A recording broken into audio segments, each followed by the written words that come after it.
అనుకుంటున్నాను. అండ్ విశ్వక్షేణ్ ఖచ్చితంగా ధైర్యంగా ఉండి ఏం కాదు, ఈ cinema block buster. Ram Narayan God bless. And తర్వాత ఈయన కరాటే రాజుగారు అంటారు. ఈయన 17 ఏళ్ళు అయిపోయినాము కదా.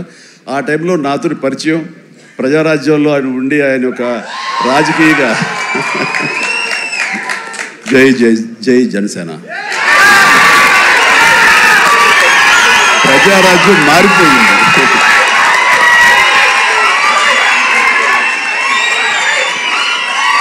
ప్రజారాజ్యం రూపాంతరం చెందింది జనసేనగా. I'm very happy. ఆ రోజున పొలిటికల్గా తను రావాలి అని, పొలిటికల్ ఎదగాలని తన ఇంట్రెస్ట్ అని చెప్పినప్పుడు నేను వెంటనే ఆయనకు అవకాశం ఇవ్వడం జరిగింది. బట్ పరిస్థితులు ఇంకోలాగా ఉండేది.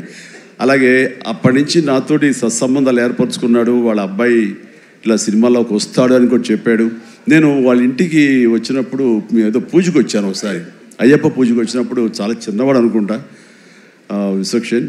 బట్ మరి ఎట్లా తనలో ట్రిగ్గర్ అయిందో, మరి అంత దూరంలో ఉన్న హాలీవుడ్లో ఉండి హైదరాబాద్లో సినిమాల్ని ఎలాగ ఆకర్షితులయ్యో తెలియదు. ఇంత నువ్వేనో అన్నమాట. దిల్షుక్ నగర్ అమెరికా దగ్గర అనిపిస్తుంది దిల్షుక్ నగర్ అంతవరకు. సో ఖచ్చితంగా తనకి కావాల్సిన విధంగా తనకున్న హిడెన్ టాలెంట్స్, అటు రైటింగ్ కానివ్వండి, అటు డైరెక్షన్ టాలెంట్స్ కానివ్వండి, యాక్టింగ్ కెపాసిటీస్ కానివ్వండి, ఇన్ని ఉన్న వ్యక్తి ఇంటి పట్టును కూర్చోలేరు. ఖచ్చితంగా పరిశ్రమ రావాలి, ఇక్కడ అభివృద్ధి చెందాలి, ఇక్కడ తన సత్తా చాటుకోవాలి, తన జెండా పాతాలి. అది అండ్ అలాంటి అవకాశాలు నిండుగా మెండుగా ఉన్నాయి. ఇప్పటికే ప్రూవ్ చేస్తూ వెళ్ళిపోయాడు. ఇంకా ఈ సినిమా తర్వాత ఆడవాళ్ళ గుండెల్లో మగవాళ్ళ గుండెలో స్థానం సంపాదించుకుంటాడు.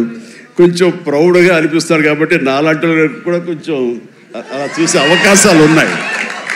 రైట్, చాలా సంతోషం. ఈ సినిమాలో నటించేటువంటి మన సింగ్ గారు, అభిమన్యు సింగ్ గారు. So fantastic sir. You look so tough and you are given a little comedy also. You did it fantastic. I could gauge with the small expressions. And then Dilip గారు, మనం 30 years దిలీప్ గారు ఎప్పటి నుంచో ఉన్నారు. జనసేన అన్నప్పుడల్లా ఆయన మొహం చాలా ఆనందం ఉంటుంది. సో జన సైనికుడు.